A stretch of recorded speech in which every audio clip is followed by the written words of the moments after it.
Petikan terpilih yang ke-15.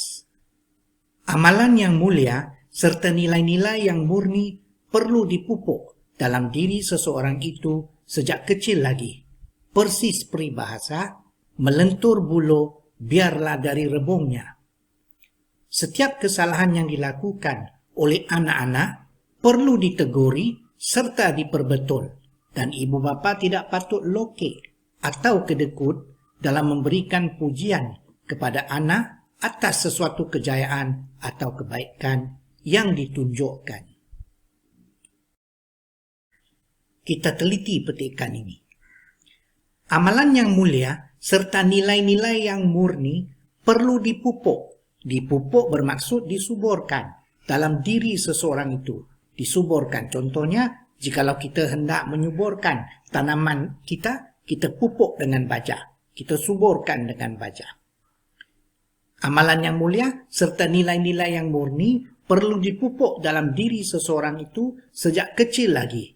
Persis. Persis bermaksud umpama. Persis bermaksud serupa benar. Macam, seperti, sama maksudnya. Cuma satu kelainan saja.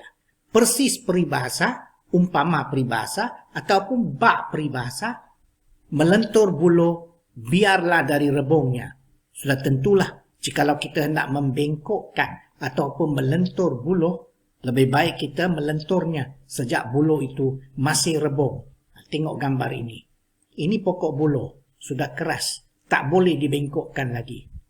Jikalau dipaksa, buluh akan patah. Tapi kalau kita hendak melentur, membengkokkannya, mula daripada rebung. Rebung ini anak buluh.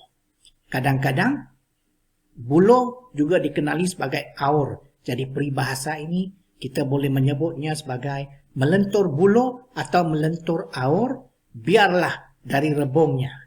Yang bermaksud proses mendidik atau mengajar anak-anak harus bermula dari kecil. Setiap kesalahan yang dilakukan oleh anak-anak perlu diteguri. Diteguri maksudnya kita menunjuk ajar ataupun memberikan nasihat.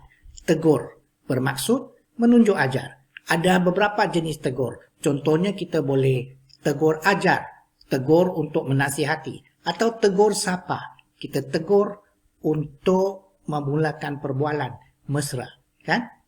Jadi setiap kesalahan yang dilakukan oleh anak-anak perlu diteguri serta diperbetul, dan ibu bapa tidak patut lokek atau kedekut. Lokek maksudnya kedekut, sama. Dalam memberikan pujian kepada anak atas sesuatu kejayaan atau kebaikan yang ditunjukkan. Di sini banyak ibu bapa melakukan kesalahan. Mereka selalu meleteri anak mereka. Asyik menegur, asyik memarahi mereka, tetapi lupa bahawa apabila anak itu melakukan kebaikan, ibu bapa tidak patut lokek, jangan kedekut, jangan begitu susah memberikan sesuatu. Maksudnya, janganlah lokek atau kedekut untuk memberikan pujian kepada anak. Sesungguhnya, pujian juga penting dalam membina sasiah seseorang anak itu.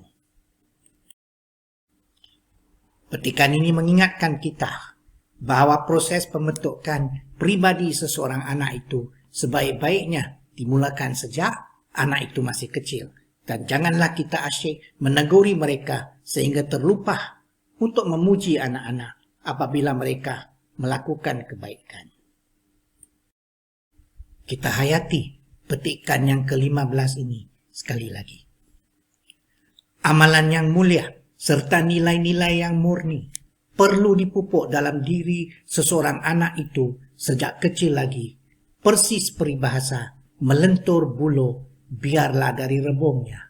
Setiap kesalahan yang dilakukan oleh anak-anak perlu diteguri serta diperbetul, dan ibu bapa tidak patut lokek atau kedekut dalam memberikan pujian kepada anak atas sesuatu kejayaan atau kebaikan yang ditunjukkan. Sekian, selamat belajar dan terima kasih.